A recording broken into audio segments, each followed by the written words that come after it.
Hi all, இன்றைக்கி mini விலாகில் என்ன பார்க்க போகிறோன்னா என்ன பிரேக்ஃபாஸ்ட் சாப்பிட்டுன்றதாக்க பார்க்க போகிறோம்.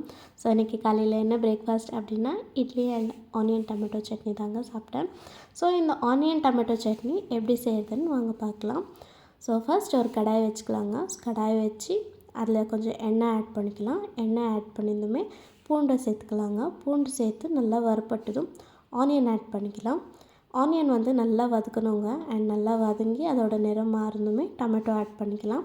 டொமேட்டோ ஆட் பண்ணதும் வரமிளகாய் அண்ட் கலருக்காக காஷ்மீரி சில்லி வந்து ஆட் பண்ணிக்கிறேங்க.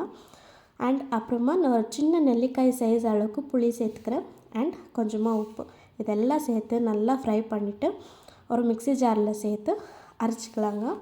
நல்லா அரைச்சி எடுத்ததுமே இப்போ தாளிப்புக்காக எண்ணெய் அண்ட் கடுகு, ஜீரகம், கருவேப்பிலை சேர்த்து நல்லா வதக்கிட்டு நம்ம சட்னியில் ஆட் பண்ணிடலாங்க.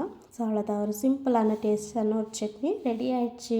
பிளேட்டில் ஒரு ஆவி பறக்க 4 இட்லி வச்சேன். அதோடு இந்த சட்னி வச்சு சாப்பிடும் போது அட்டகாசமாக இருக்குங்க. கண்டிப்பாக நீங்களும் இந்த சட்னியை வீட்டில் ட்ரை பண்ணி பாருங்கள். ட்ரை பண்ணி பார்த்துட்டு உங்களுடைய கமெண்ட்ஸ் அண்ட் ஃபீட்பேக்கை என்னோட ஷேர் பண்ணிக்கோங்க. வீடியோ பிடிச்சிருந்தா லைக் பண்ணுங்கள். Bye all.